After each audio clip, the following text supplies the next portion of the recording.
è veramente ora di fare birra e rispolverare l'attrezzatura.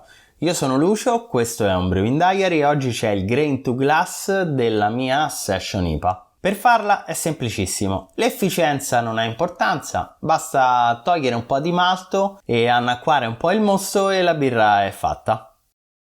Sarebbe facile se fosse così, il video sarebbe già finito. Dopo la sigla parliamo di questa ricetta. Fare una Session IPA non è facile come sembra. Basti pensare alla mia ultima birra Session, l'anno alcol, per la quale ho avuto forti problemi di amaro dovuto all'aggiunta di luppolo sia in dry hopping che in boil. E questo luppolo non si bilanciava bene con la parte maltata, che in quel caso era davvero assente. Per questa birra invece sono partito dalla fine, ovvero da quello che volevo ottenere. Infatti, per il grist ho scelto di partire da un malto base, il pale, e aggiungere alcuni malti speciali in basse quantità. Questo per aumentare la percezione di corpo e mantenere qualche zucchero residuo che andasse a controbilanciare i luppoli. Ma non basta aggiungere un malto crystal a caso, infatti ogni malto ha delle sue caratteristiche peculiari. Altrimenti non venderebbero tutti questi tipi di malti speciali, no?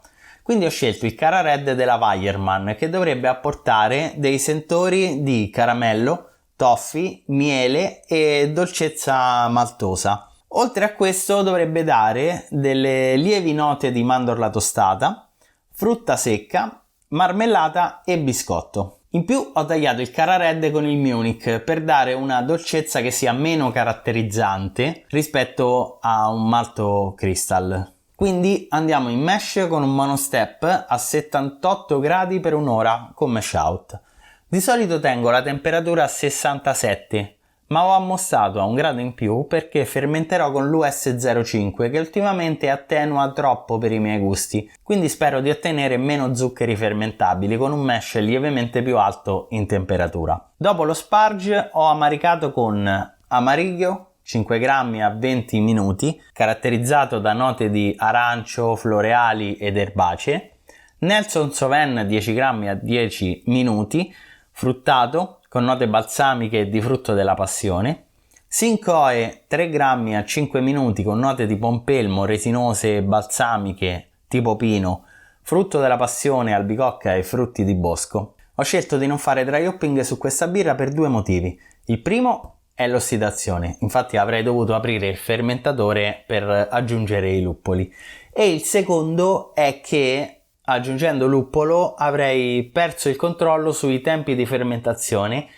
e in più avrei probabilmente avuto hop creep che mi avrebbe portato a un succo di luppolo ma soprattutto un succo di diacetile invece che una birra. Quindi per sostituire il dry hopping ho optato per fare un hop stand a circa 75 gradi per 10 minuti mentre raffreddavo e ho usato il mosaic in quantità di circa 10 grammi. Questo dovrebbe portare note di limone, balsamiche, pesca e frutta tropicale. Per tutti i luppoli le quantità che ho utilizzato dovrebbero tenere conto del rapporto BU-GU che è di circa 0,6, quindi non troppo amaro ma neanche dolce stucchevole.